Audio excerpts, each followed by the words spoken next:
परमहंसाय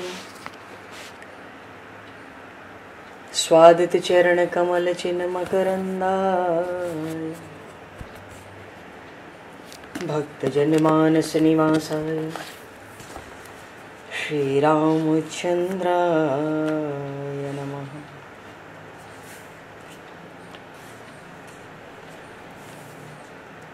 वंदे विदेहतनया पदपुंडरीकम्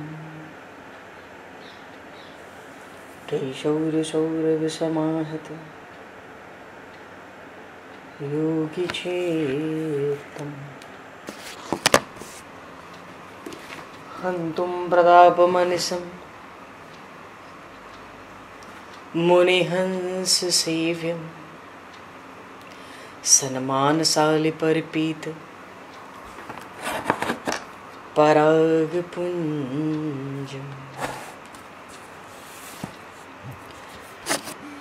यत्र यत्र रघुनाथ कीर्तनं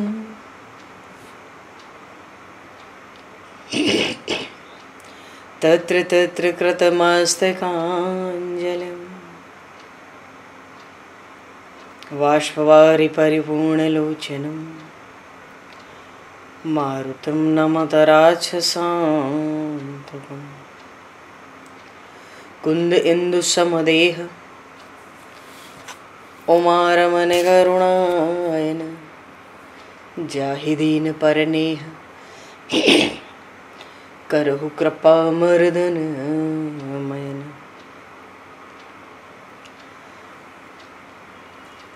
प्रहलाद नारद पराशर पुंडरीक व्यासे अम्बरीश शुक शौनक भीष्म दालभान रुक्मांगद अर्जुन वशिष्ठ विभीषणादीन एतानहं परम भागवतान् नमामि।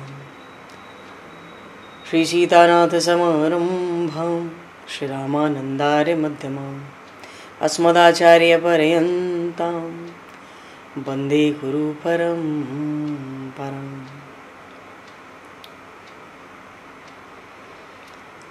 वर्णानामर्थसङ्घानां रसानां छन्दसामपि मङ्गलानां च कर्तारो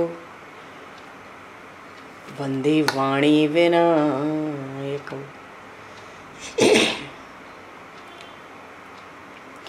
नान्यायस्पृहा रघुपते हृदये स्मदीये सत्यं वदामि च भवानखिलान्तरात्मा भक्तिं प्रयक्ष रघुपुङ्गवनर्भारां मे कामादिदोषरहितं कुरु मानसं च।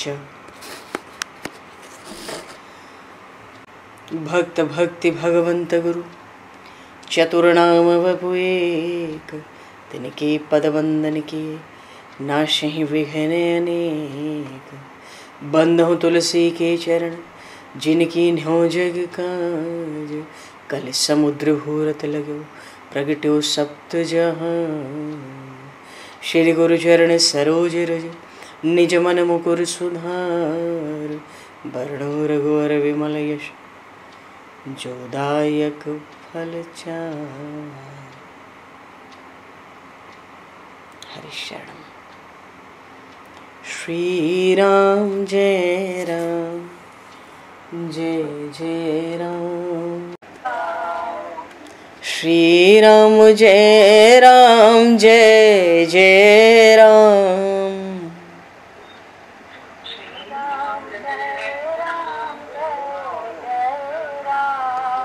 श्री राम जय राम जय जय राम।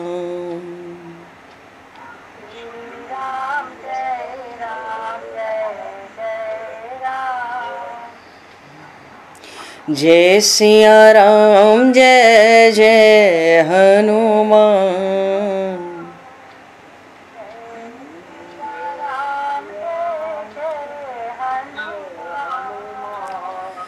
श्री गुरु रामानंद भगवान।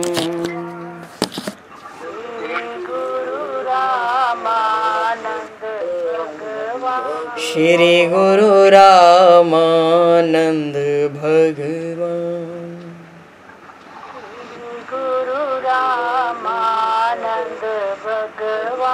श्री राम जय राम जय जय राम। श्री राम जय राम जय जय राम। जय सिया राम जय जय सिया राम। जय सिया राम जय जय सिया राम। जय सिया राम जय जय सिया राम। जय सिया राम जय जय सिया राम। बोली सियावर रामचंद्र भगवान की जय। संपूर्ण राम दरबार की जय। श्री अवध मिथिला धाम की जय। श्री बांके बिहारी लाल की जय। 84 कोस ब्रजमंडल धाम की जय। श्री रामचरितमानस जी महाराज की जय। श्रीमन्नाम महाराज की जय। श्री पंडरीनाथ भगवान की जय। कली पावन अवतार गोस्वामी तुलसीदास जी महाराज की जय। सब संतन की जय, सब भक्तन की जय, समस्त वैष्णवन की जय, समस्त पूर्वाचार्य चरणन की जय, समस्त संप्रदाचार्यन की जय। श्री सद्गुरुदेव भगवान की जय। गंगा मैया की जय, जमुना मैया की जय, सरजू मैया की जय, गौ माता की जय, तुलसी माता की जय, पृथ्वी माता की जय, एकाशी महारानी की जय। जय जय श्री सीताराम, जय जय श्री राधेश्याम। नमः पार्वती पते हर हर महादेव। हरि शरणम। अनंत कोटि ब्रह्मांड नायक सर्वेश्वर पूर्ण परात्पर ब्रह्म असंख्य कल्याण गुणगण लय भक्तवांक्षा कल्पतरु शरणागत वत्सल भक्त वत्सल दीनबंधु दया सिंधु श्री कौशल्या आनंद वर्धन श्री दशरथ नंदन श्री जानकी कंठभूषण भगवान श्री सीताराम जी महाराज की असीम कृपा करुणा से श्री हनुमान जी महाराज की परम पावन भावमयी सन्निधि में महापुरुषों की भावमयी उपस्थिति में एवं आप सभी श्रद्धालु भक्त वैष्णवों की मंगल सन्निधि में मानव जीवन का सर्वोत्कृष्ट फल भगवत गुणगान भगवत कथा का आनंद हम सभी श्री राम कथा के माध्यम से प्राप्त करने जा रहे हैं। सर्वप्रथम आप सभी भक्त जनों के श्री चरणों में भगवत भाव से सादर वंदन सादर नमन। आप सभी को यथा योग्य जय सिया राम, जय जय श्री राधे, हरि श्याम, जय श्री राम।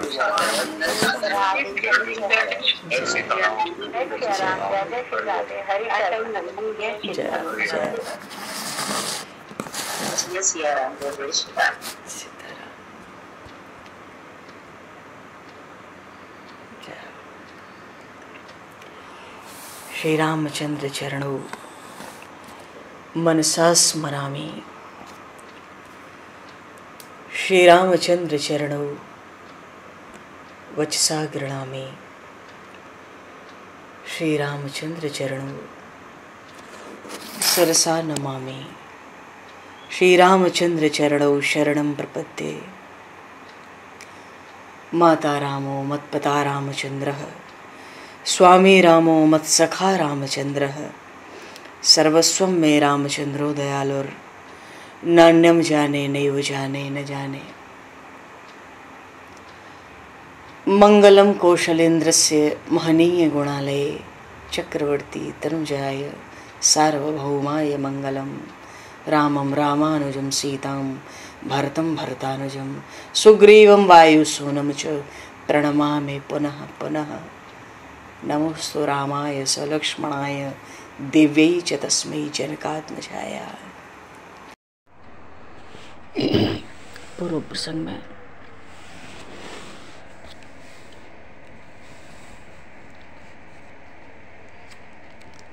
सुबेल पर्वत पर प्रभु श्री राम अपनी सेना के साथ और लंका के राजभवन के ऊपर स्वर्ण नगरी के कलश की ओर राक्षस राज रावण प्रभु श्री राम सुबेल पर्वत पर विराजमान है। लंका के राजमहल के शिखर पर आकाशी सिंहासन के ऊपर बैठकर रावण बानर सेना को निहारने लगा। संध्या के समय भयंकर बानरी सेना थी। रावण का एक खास मंत्री था।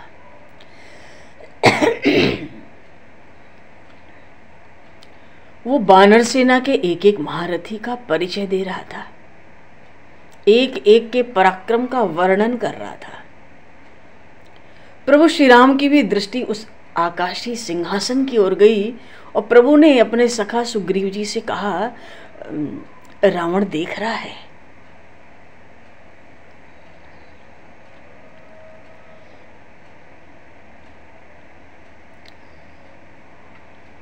उसी समय माल्यवंत नाम का राक्षस रावण के पास आया। ततः समागमद्ध वृद्धो माल्यवान राक्षसो महान, बुद्धिमान नीति निपुणो राज्ञो मातुः प्रियः पिता। माल्यवान ये दैत्य है, बड़ा दीर्घकालीन, न जाने इसकी उम्र कितनी थी। रावण का नाना होता था, रावण का नाना लगता था, रावण की माता का पिता था। राज्यो मातुः प्रियः पिता। वो आकर रावण को समझाने लगा कि अब तुम मेरी बात मानो। जब से ये श्री सीता जी लंका में आई हैं, तभी से लंका में अनेक अपशकुन हो रहे हैं। कुछ समझ नहीं पड़ता। ऐसा लगता है कि क्या श्री सीता जी लंका का विनाश करने के लिए ही पधारी हैं? क्या अब राक्षसों का विनाश होने वाला है? तुम अब भी मान जाओ। तुम्हारे तो माथे के मुकुट भी 10 उन्होंने गिरा दिए, पर अभी भी समय है। रामम नारायणम विद्ये विदेशम त्वज राघवे। राम मनुष्य नहीं है, परमात्मा है। श्री सीता जी जगत माता है। तुम बैर का त्याग कर दो। रावण, आज तक तुमने संसार के समस्त सुख अनेक बार भोगे हैं। रावण तो ऐसा था कि संसार भर के सुख में बाधा डालने वाला, पर स्वयं सब सुख अनेकों बार भोग चुका था। पर देखो, संसार का सब सुख अनेकों बार भोगने पर भी क्या तुम्हें शांति मिली? संसार के सुख तो पशु पक्षी भी भोगते हैं। आत्मा तो शरीर और इंद्रियों से अलग ही है। तुम तो बहुत बड़े ज्ञानी भी हो। अब तो भजनानंद, आत्मानंद प्राप्त करने के लिए इन सब का परित्याग करके वन में जाओ, यही योग्य है। माल्यवान जी ने रावण को ज्ञान दिया। पर जीव ऐसा होता है, जहां इसका जन्म होता है वहीं पर सुख मानता है। उसको छोड़ने की उसकी इच्छा होती नहीं है। समझकर मनुष्य धीरे धीरे थोड़ा थोड़ा त्याग करे तो बहुत उचित रहे ना। काल तो धक्का मारता है, उस समय सब माया छोड़नी पड़ती है। पर रावण को कुछ भी छोड़ना सुहाता नहीं है, अच्छा लगता नहीं है। माल्यवान ने रावण से कहा, महर्षि पुलस्त के वंश में तुम्हारा जन्म हुआ है। तप के प्रभाव से तुम्हें शक्ति मिली, देवताओं का तुमने पराभव किया, सबको जीत लिया। तुमने बहुत सुख भोग लिया, अब बहुत हो चुका। अब तुम ये सब छोड़कर वन में जाओ और वहां आदि नारायण परमात्मा की आराधना करो। रावण को भयंकर क्रोध आया। रावण तो क्रोध को सहन कर रहा था। उसके नाना माल्यवान को लगता है बात को समझ आ रही है, इसलिए चुपचाप बैठा है, सुन रहा है। अचानक रावण क्रोध में भरकर बहुत तेज चिल्लाया, तू बुढ़ा है, इस कारण तुझे दंड नहीं दे रहा हूं। बूढ़ भय से न तो मरता हूं तो ही, अब जनि नवय न दिखावसी मोही। कहता अब अपना मुंह नहीं दिखाना, बूढ़े हो गए हो, नहीं तो मार डालता। मुझे समझाने आया है, चला जाए यहां से, अपना मुख न दिखा। रावण ने उन वृद्ध नाना का बड़ा अपमान किया।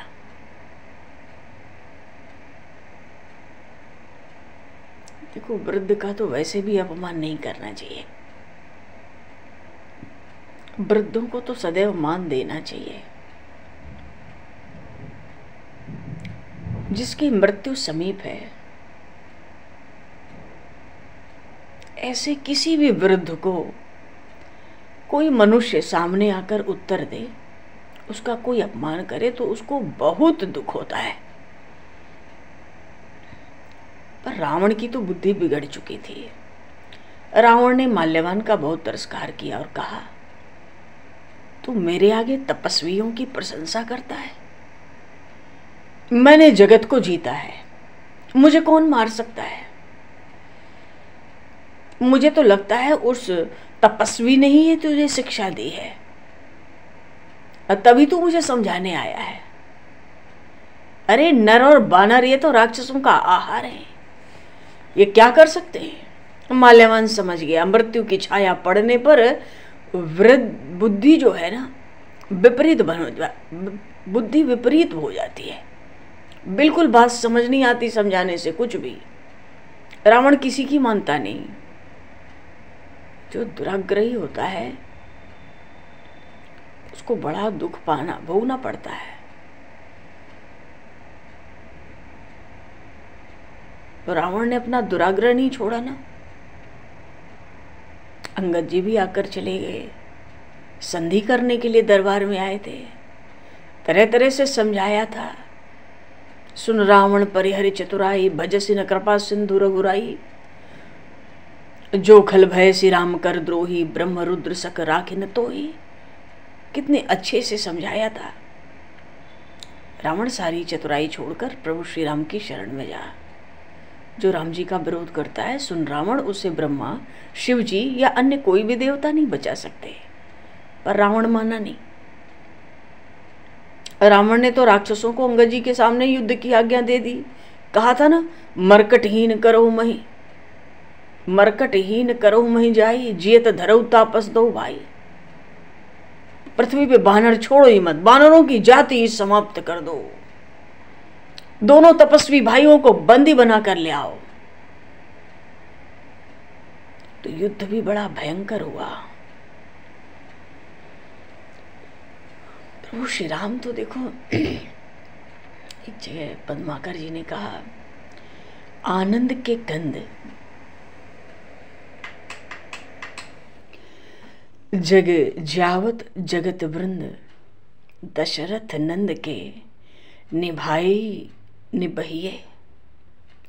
कहें पद्माकर पवित्र मन पालिबे को, चौरे चक्र पाने के चरित्रन को चाहिए। आनंद बिहारी के विनोदन में बींद बींदी, गीध गुह निषाद के गुणानुवाद गहिए। और रैन दिन आठों याम, राम राम राम राम, सीताराम सीताराम सीताराम कहिए। रैन दिन आठों याम, राम राम राम राम, सीताराम सीताराम सीताराम कहिए। तब जब युद्ध होगा ही, कोई उपाय बचा नहीं। उधर प्रभु श्री राम अपनी सेना, अंगद जी ने कह दिया कि प्रभु वो तो मानेगा नहीं, वो तो सेना सजा रहा है, आज्ञा दे दी है, सेना सजने लगी है लंका में। अब आप भी अपनी सेना सजा लो, जैसे चाहो वैसे बना लो। प्रभु तो उठ के खड़े हो ही गए थे। अभिजीत मुहूर्त में चढ़ाई करना भी चाहते थे। चारों ओर से लंका को 4 द्वार थे, तो चारों ओर से घेर के आक्रमण करने की तैयारी थी। वानरों का जयनाद शुरू हो गया था। भेड़ियां नगाड़े तो बजते लंका में, उछल कूद नाच करते वानर भालू इधर सुबेल पर्वत पे। तो प्रभु चाहते हैं कि गरुण व्यूह का निर्माण हो, गरुण व्यूह में सेना सजाई जाए। तो वही गरुण व्यूह में होंगे तो गरुण जी का तो वक्ष है, उस स्थान पे कौन रहेगा? बोले वक्ष के स्थान पे अंगद और नील रहेंगे, और दाहिने हाथ की तरफ ऋषभ, बाएं गंधमादन। स्वामी आप भी स्थान ग्रहण करें, मैं मस्तक के स्थान पर रहूंगा।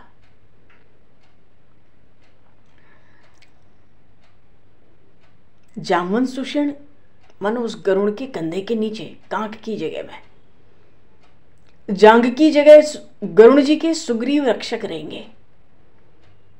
और जितनी जगह बच गई, देखो इस तरह से गरुड़ व्यूह बना। मानो गरुड़ जी के जो अलग अलग श्री अंग हैं, मुख्य मुख्य वहां पर मुख्य मुख्य आधिपत्य हो गया इन महारथियों का, शूरवीरों का। स्वयं प्रभु श्री राम ने भी गरुड़ जी के मस्तक का स्थान लिया, और बाकी जितना अंग रोम रोम पर बचा, सब बानर भालुओं की सेना से वो गरुड़ व्यूह पूरा कर लिया गया। मंदोदरी ने जब समझाया था रावण को, 100 बात तो सुना, पर कहता है मेरे पास कोई युक्ति है, मैं सोच के रखा हूं, तू चिंता मत कर, तू चुप रह। 100 करोड़ तो रामायण है, 25,000 रामायण तो सुनते हैं, अभी भी उपलब्ध है। इतने सुंदर सुंदर प्रसंग है। युक्ति सोची रावण ने कुछ। रात हो गई थी, मानो सुबह होने वाली है। युक्ति ऐसी सोचा, सुनकर हंसा। मंदोदरी जी से तो नहीं कहा कि मैंने, इतना ही कहा उसने कि मैंने युक्ति सोच ली है। और अपना जो मंत्रणा कक्ष था ना, वहां गया। वहां पर उसका एक मंत्री था, महामायावी मंत्री था, विद्युतजिन उसका नाम था।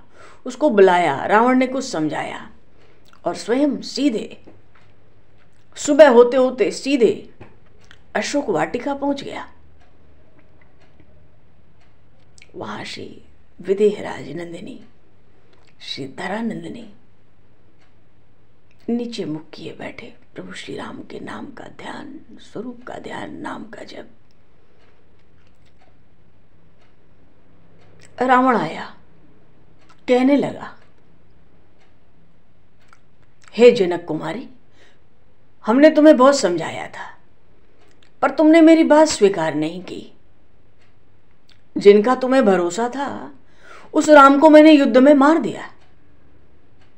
पास चला गया दशग्रीव, पर वो जो मिथिलेश नंदिनी है, उन्होंने रावण की बात सुनकर मस्तक नहीं उठाया।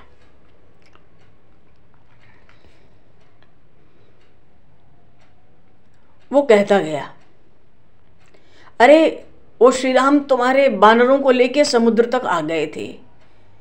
आधी रात में सुबेल पर्वत पर सोए थे।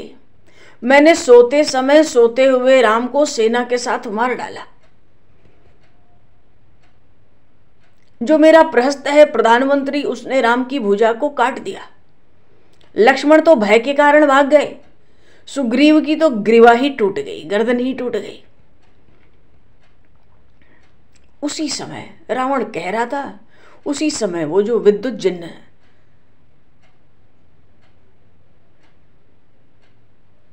वो प्रभु श्री राम का माया से निर्मित मस्तक ले आया, और माया से निर्मित उनका धनुष भी ले आया।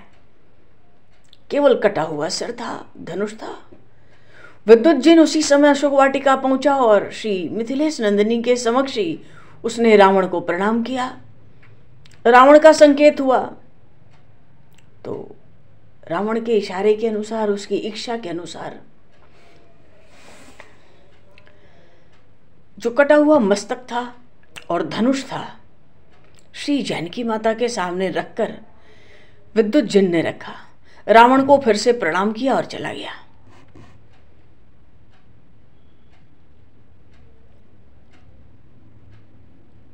इस दृश्य को देखकर श्री विदेहराज तनया के मानो अश्रु अचानक सूख गए। वो कहती हैं, ज्योतिषियों ने, ऋषियों ने भी कहा था कि सीता को वैधव्य योग नहीं है। वे सब भविष्यवाणियां असत्य हो गई।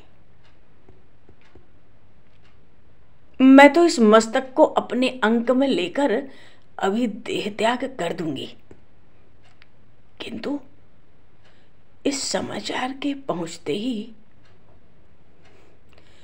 अयोध्या नष्ट हो जाएगी।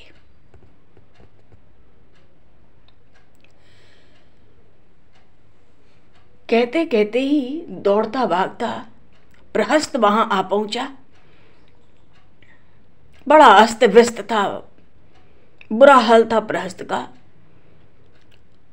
और आकर उसने रावण से घबराहट में कहा, आप बिना देर किए राज्यसभा में पधारें, अत्यंत आवश्यक कार्य है। दौड़ता हुआ आया प्रहस्त, प्रधानमंत्री है लंका का। तो रावण ने प्रहस्त के मुख की ओर देखा और रावण अचानक लौट पड़ा। जैसे ही रावण घुमा, श्री विदेहराज तनया ने अपने स्वामी का मस्तक अपने अंक में उठाने के लिए जैसे ही हाथ बढ़ाया, पर तो मायामय मस्तक और धनुष था। जैसे ही रावण ने पीठ फेरी, वो तो अदृश्य हो गए दोनों।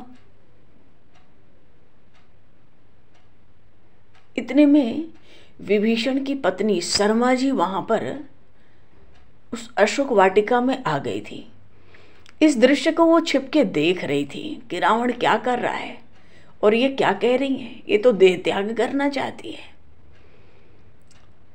जब रावण चला गया तो उन्होंने कहा, अरे राजनंदिनी, आप इतना चकित होकर इतना आश्चर्य क्यों करती हो? हम राक्षसों की माया से सावधान रहो। उस शर्मा जी ने दशग्रीव रावण की इस दुष्टता को छिपकर देख लिया था। रावण जब चला गया तो पास आ गई, आके श्री विदेहराज तनया के पद की वंदना करती है। कहती हैं, मैं अभी दर्शन करके आई हूं। किसके? श्री राम के। तूने कहां से दर्शन किया? रावण तो कटा मस्तक धनुष ले आया। उसने कहा, ये जो रजत शिखर है ना, बहुत ऊंचा शिखर, ये तो देखो इधर तीसरा शिखर, यहां खड़ा होता था, मैं वहां चढ़कर श्री राम के दर्शन करके आई हूं।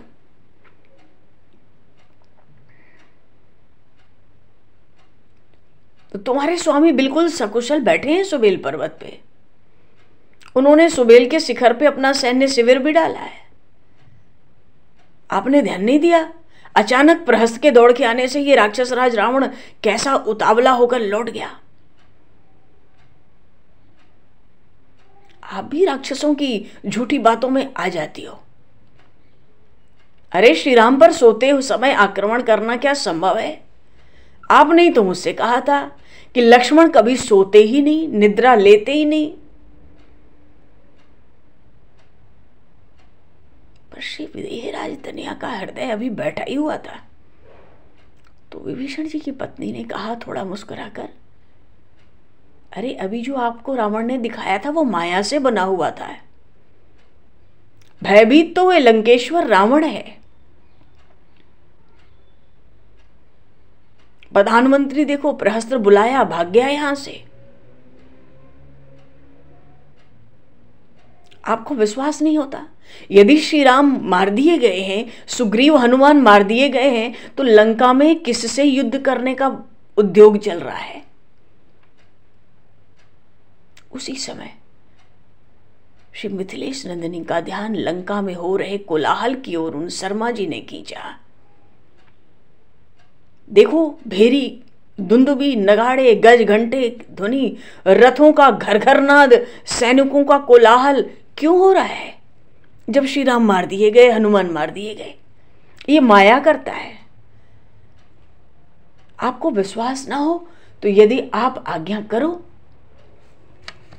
तो मैं अदृश्य रह के आपके आराध्य का दर्शन करके, फिर से दर्शन करके, वहां जाकर दर्शन करके लौट के आपको समाचार दे सकती हूं।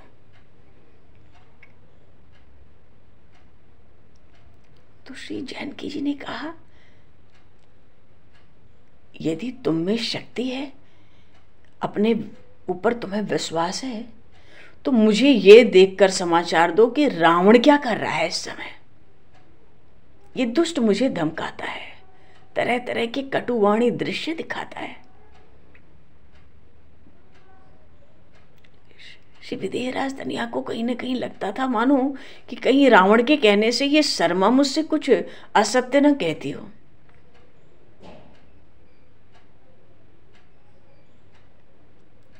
जानकी माता सोचती है ये जाएगी अदृश्य होके तो आने जाने में इसको समय तो लगेगा। फिर ये भी दिखा कि रावण तो उतावला था, जरूर बड़े आवश्यक कार्य के लिए ही गया होगा। अब ये लौट के आवे कुछ समाचार लेके, तब अनुमान करना सरल हो जाए। शर्मा जी तो प्रणाम करके चली गई श्री विदेहराज तनया को। तो जब वो लौटी थोड़ी ही देर में, तो श्री जानकी माता ने उठकर उनको हृदय से लगाकर पास बिठा लिया। शर्मा जी कहती हैं, ये विभीषण की पत्नी है, कहती है कि हे राजनंदिनी, रावण यहां से माता कैकसी के अंतःपुर में, माता कैकसी अंतःपुर में बैठी थी, दशग्रीव को रोककर समझा रही थी। ये शर्मा जी सुना रही है श्री जानकी जी को। कहती हैं इस रावण की माता जो कैकेयी हैं, वो कह रही थी कि सीता राम को लौटा दे। मंत्री भी थे दो एक, जो माता कैकसी की वाणी का समर्थन कर रहे थे, उनके वचन का। पर उस दशग्रीव ने बिना कोई उत्तर दिए वो राजसभा में चला गया। वो आपको छोड़ना नहीं चाहता है। अब तो श्री राम उसका वध करके ही आपको छुड़ावेंगे, दूसरा उपाय नहीं है। उन श्री राम ने समुद्र पार कर लिया है, उनके साथ असंख्य वानरी सेना है। राम बड़े पराक्रमी हैं। ये बात कौन करता है? कहता है राजसभा में गया हुआ दशग्रीव पहली बार भरी सेना में कह रहा है। सेना पार कर ली है उस तपस्वी ने, समुद्र पार करके सेना भी ले आया है बड़ी भारी। ये तपस्वी बड़ा पराक्रमी है। पहली बार मानो राजसभा में दशग्रीव ने स्वीकार किया और सभा में मंत्रियों से कहता है, तुम सब ये जानते हो, देखते हो, पर चुप क्यों हो?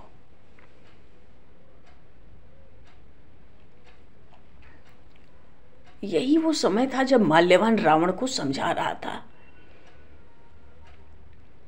माल्यवान ने कहा था रावण से, यदि तुम राजनीति और विनय का त्याग न करो तो स्थिर ऐश्वर्य हो जाए तुम्हारा। माल्यवान ने स्पष्ट कहा था कि इस समय राजनीति यही है कि शत्रु से संधि कर लो, नहीं तो राक्षस कुल का पूरा नाश दिखता है। मानो ए रावण, सीता को लौटा के राम से संधि कर लो तो संग्राम का कोई कारण रह नहीं जाएगा। माल्यवान ने तो इतना भी समझा दिया था रावण को संकेत से कि सारे देवता गंधर्व तुम्हारी पराजय चाहते हैं, क्योंकि बहुत समय से उन्होंने दुख उठाया है तुम्हें लेकर। वो भीतर भीतर सब उस राम से मिले हुए हैं। देवता और दैत्य दो पक्ष थे। दैत्य थे रावण के साथ। माल्यवान दैत्य है, राक्षस नहीं है।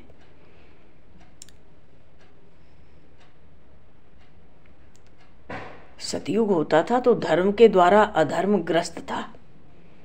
धर्म का पक्ष देव पक्ष था। कलयुग में तो उल्टा होता है ना। कलयुग में अधर्म के द्वारा धर्म ग्रस्त हो गया है, दैत्य का पक्ष प्रबल होता है। और अभी तो उस समय की बात माल्यवान जब समझाया तो त्रेता युग था। उन्होंने रावण से कहा, तुमने तो धर्म का विनाश करके अधर्म का पक्ष लिया है। कलयुग होता तो तुम्हारा ये अधर्म बढ़ जाता, पनपता, फलता, फूलता। लेकिन ये तो त्रेता युग है रावण, तुम बड़े बुद्धिमान हो। इस समय तुम अधर्म करोगे तो वो फलेगा फूलेगा नहीं। शत्रु तुम्हारा बहुत बलवान है। तुमने ऋषियों मुनियों को बहुत सताया है, और ये राम ऋषियों के तप यज्ञ के प्रभाव से बड़ा बलवान है। सबका आशीर्वाद ले लेकर आ रहा है धीरे धीरे। देखो आज वो कहां तक आ गया। और ख्याल रखो कि तुमको नर, मनुष्य और बानर से अभय नहीं हो। तुमने सबसे अभय होने का वरदान लिया, इसलिए सबको पराजित कर दिया। मनुष्य और बानर तुमने छोड़े, आज पूरी सेना मनुष्य और बानर। मनुष्य तो दो ही हैं, ये दोनों भाई, बाकी सब तो बानर भालू रीछ ही हैं।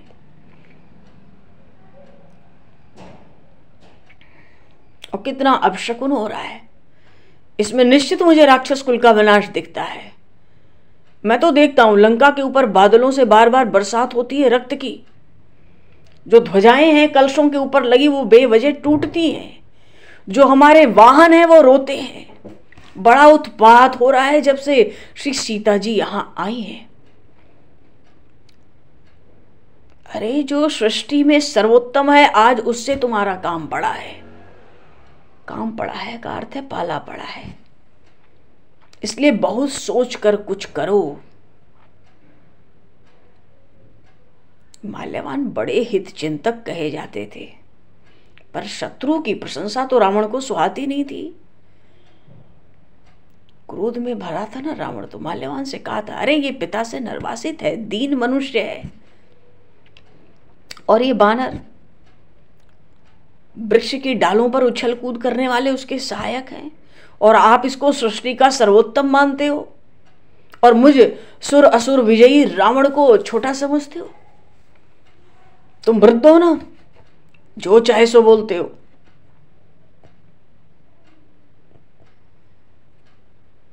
रावण ने तो एक बार माल्यवान से यह भी कहा कि मैं अज्ञानी नहीं हूं, सीता को मैं सोच समझ कर लाया हूं, अब भय से उसे लौटा दूं।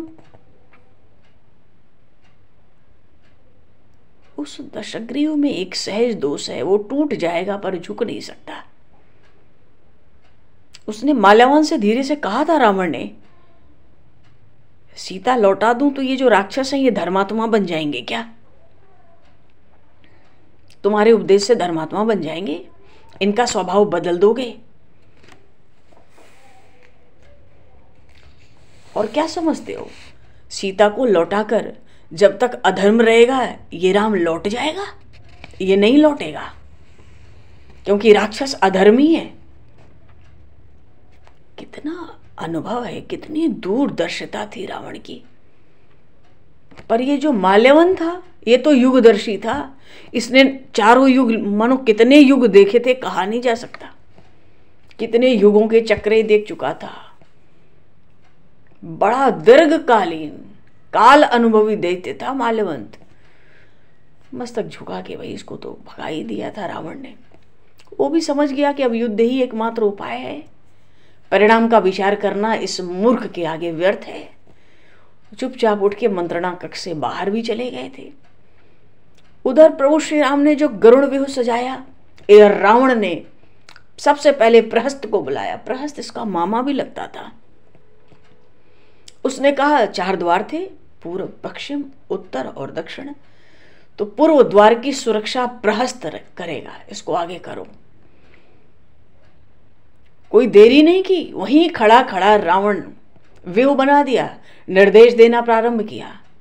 और जो दक्षिण का द्वार है इस मेरे महापार्श्व को रखो, पश्चिम के द्वार पर मेघनाद रहेगा, और उत्तर द्वार पर मैं स्वयं जाता हूं।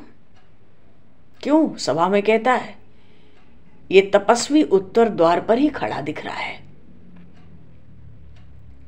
और जो विरूपाक्ष हैं, अन्यान्य जो बड़े विश्वासी मंत्री हैं, ये नगर की सुरक्षा भीतर भी ध्यान देंगे, क्योंकि कभी भी कोई भी बानर तो कूद फांद करके आ सकता है।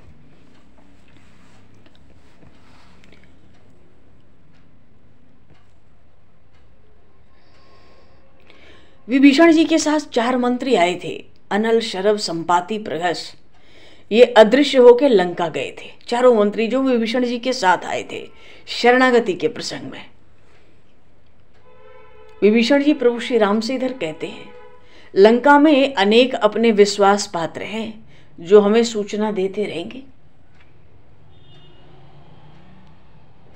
विभीषण जी प्रभु श्री राम से कहते हैं, मेरे इन मंत्रियों ने रावण का व्यूह देखा है, रावण की उपेक्षा नहीं की जानी चाहिए।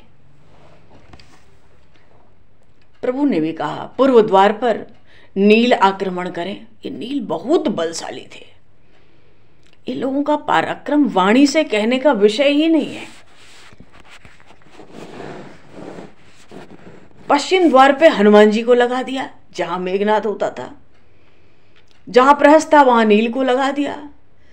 दक्षिण द्वार में महापार्श्व बहुत बलशाली था रावण का ये मंत्री महामायावी, वहां अंगद जी को लगा दिया।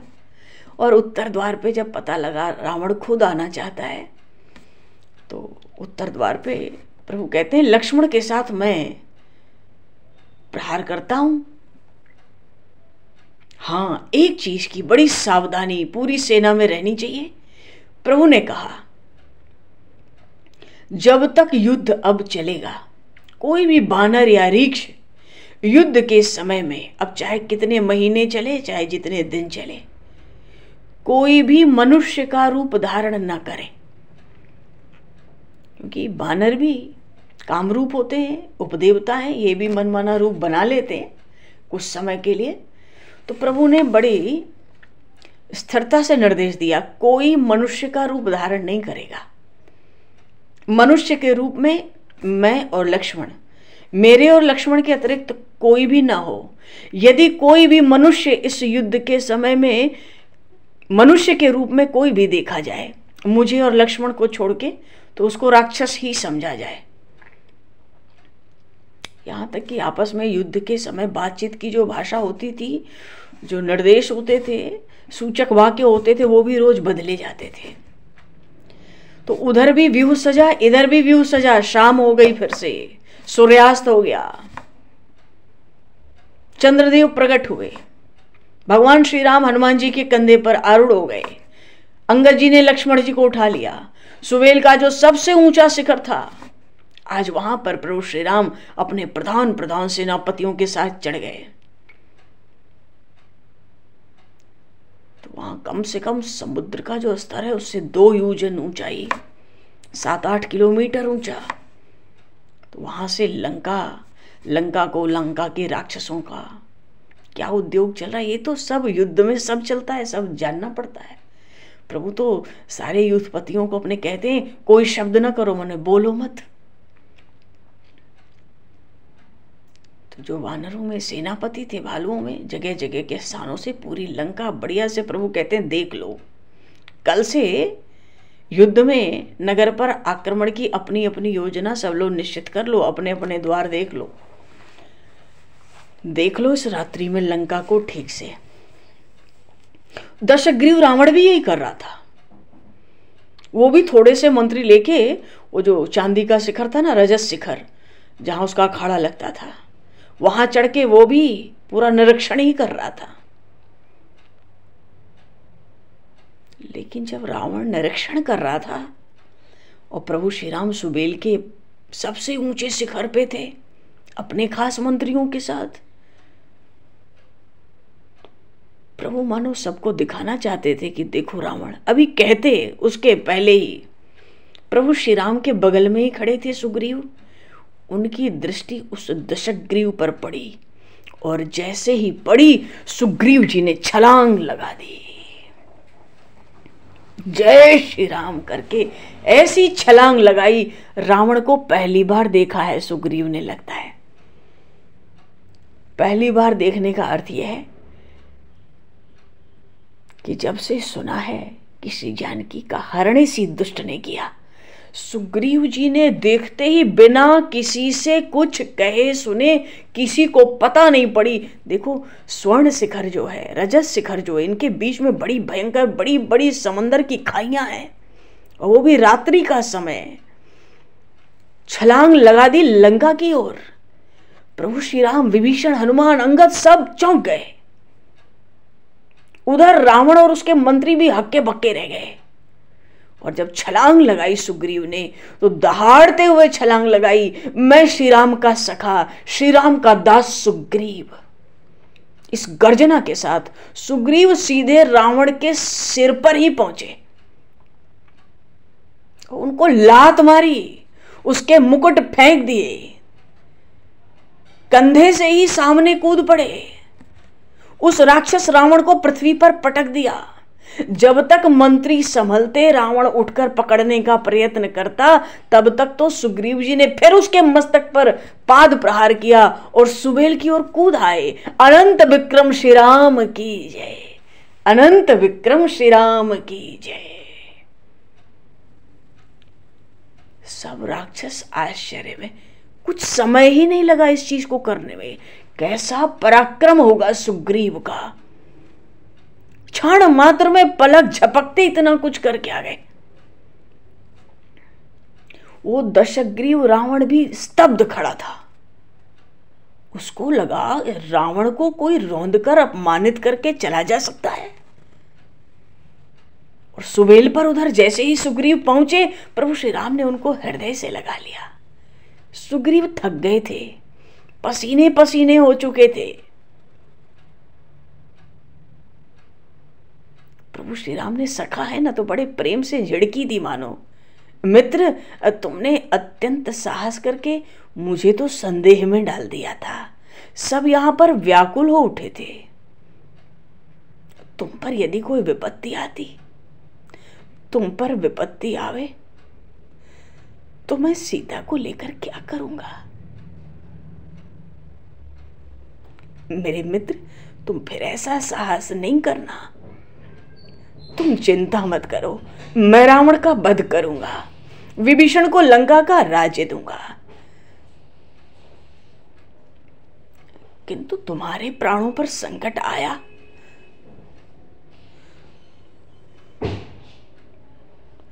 तो भरत को राज्य देकर स्वयं तुम्हारे साथ देह त्याग कर दूंगा।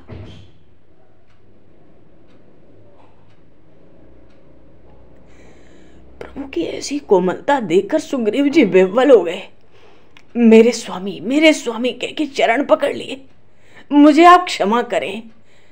आपकी पत्नी के अपहरणकर्ता को देखकर मैं सहन नहीं कर सका कि मैं आपसे कुछ कहता, सुनता, कोई योजना बनाता, आज्ञा लेता। सुग्रीव तो सखा है, उनको आज्ञा की आवश्यकता नहीं थी। प्रभु से कहते हैं सबके बीच में मैं उसको देखते ही सहन नहीं कर सका। पर आपने अब जो आदेश दिया है इसका स्मरण रखूंगा।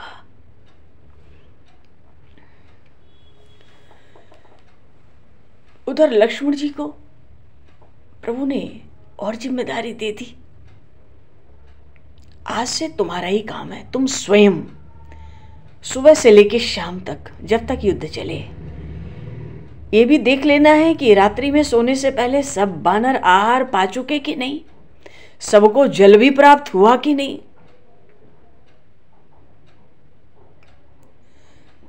प्रभु श्री राम ने देखा सारी सेना भाव विह्वल है।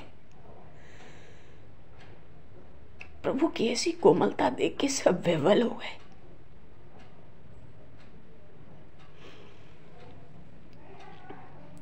प्रभु ने प्रसंग उलट दिया। लक्ष्मण जी से कहने लगे, एक एक बानर की सुविधा प्रतिदिन तुम स्वयं देख लिया करो, मैं तुमसे ही पूछूंगा। जो आहत हो तत्काल चिकित्सा होनी चाहिए, किसी को भी कोई असुविधा नहीं होनी चाहिए। और जब सुबह हुई तो सुबेल शिखर से सेना सहित प्रभु श्री राम उतरने लगे। बोलिए श्री राघवेंद्र सरकार की जय। जितने शुभ शकुन थे मानो सबको प्रभु का इस समय स्वागत करने का अवसर मिल गया। सबसे पहले तो आकाश से देवताओं ने पुष्पों की वृष्टि की। सारी वानरी सेना प्रसन्न हो गई, आनंदित हो गई, जय जयकार की ध्वनि छा गई। और श्वेत चील होती हैं, इनका दर्शन बहुत शुभ माना जाता है, बहुत शुभ। ये तो मंडराने लगी। नीलकंठ पक्षी भी दाहिने होकर आ बैठा। प्रभु जब नीचे उतरे शिखर से सबके साथ, तो प्रभु ने स्वयं को सबको ठीक स्थानों पर नियुक्त कर दिया। स्वयं ही पूर्व द्वार पर नील, मैद, द्विध, पश्चिम पे हनुमान है, दक्षिण पे अंगद है, गए गवाक्ष, उत्तर पर स्वयं श्री राम और सुग्रीव जी, जामवंत जी, विभीषण जी। प्रभु कहते हैं ये सबकी सहायता के लिए पृष्ठभाग मानो पीछे रहेंगे। जिसको जहां सहायता की आवश्यकता होगी ये वहीं पहुंच जाएंगे। सुग्रीव, जामवंत और विभीषण को पीछे सहायता के लिए रखो। इनको कहीं भी नियुक्त नहीं किया जाएगा युद्ध के दौरान। इनको स्वतंत्र रहने दो, ये सारी सेना को और युद्ध को देख सकें। जहां जैसी आवश्यकता हो अपनी सहायता सहयोग करेंगे। अब तो बानर भी वही। इन बानरों पे अस्त्र शस्त्र क्या है? पर्वतों के शिखर, बड़े बड़े विशाल वृक्ष हाथों में उठा लिया बानरों ने। उत्साह में आके सुबह होते ही जय घोष करते हैं, मानो लंका को घेर लेना चाहते हैं। प्रभु श्री राम ने स्वयं घूमकर पूरे गरुड़ व्यूह का निरीक्षण किया और हर कोई प्रभु के मुख की ओर देख रहा है। क्यों मुख की ओर देख रहा है? कि बस आज्ञा मिले, अब तो हम सब तैयार हैं अपने अस्त्र शस्त्र लेकर, प्रभु अब आज्ञा मिलनी चाहिए। और उधर रावण ने क्रोधित होकर युद्ध के लिए बड़े यशस्वी वीरों को बुला लिया, जो युद्ध की तैयारी की सारी रीति जानते थे। चतुरंगिणी सेना रावण की भी तैयार थी और बड़े तपाक से नगाड़े बजाने लगा। देखो, कुछ भी कहो, इस राक्षस राज रावण की सेना बड़ी ही सराहने योग्य है। ये कोई साधारण युद्ध तो नहीं हुआ, सृष्टि में कोई युद्ध ही नहीं हुआ। भगवान श्री राम की 3 लीलाएं कभी किसी अवतार में देखने को नहीं मिली। एक तो प्रभु का विवाह, भगवान ने 24 अवतार लिए, पर विवाह की जो धूम श्री रामावतार में हुई कभी किसी को देखने सुनने को नहीं मिली। फिर अन्य देवों का क्या विवाह होगा, कैसा? एक तो विवाह की लीला, दूसरे राम रावण युद्ध। ऐसा युद्ध सृष्टि के आदि से अंत तक कभी हुआ हो, इतिहास में ऐसा कोई प्रमाण नहीं है। ऐसा ये राम रावण युद्ध हुआ। और तीसरे प्रभु के प्रयाण की लीला। प्रभु श्री राम ने जब धाम गमन किया है अंततः अयोध्या में, ऐसा धाम गमन सृष्टि के आदि से अंत तक कभी आज तक सुनने को नहीं मिला, साक्षियों को देखने को नहीं मिला।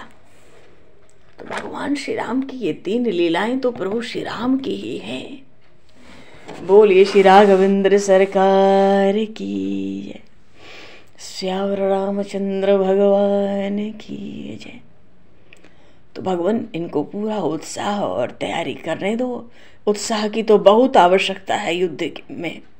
इधर रावण, उधर प्रभु श्री राम की सेना, सब उत्साह से, बल से, पराक्रम से परिपूर्ण है। सब जान की बाजी लगाने कूद रहे हैं। तो आज इनको तैयारी करने दो उत्साह में। आगे के प्रसंग में हम लोग, अब युद्ध ही आरंभ है, क्योंकि सुबह तो हो ही चुकी है, व्यूह रचनाएं हो ही चुकी हैं। बोले श्री भक्त वत्सल भगवान की जय। तो समय को दृष्टिगत करते हुए 2 पल नाम बोलकर, नाम का कीर्तन बोलकर वाणी को विराम दिया जाए।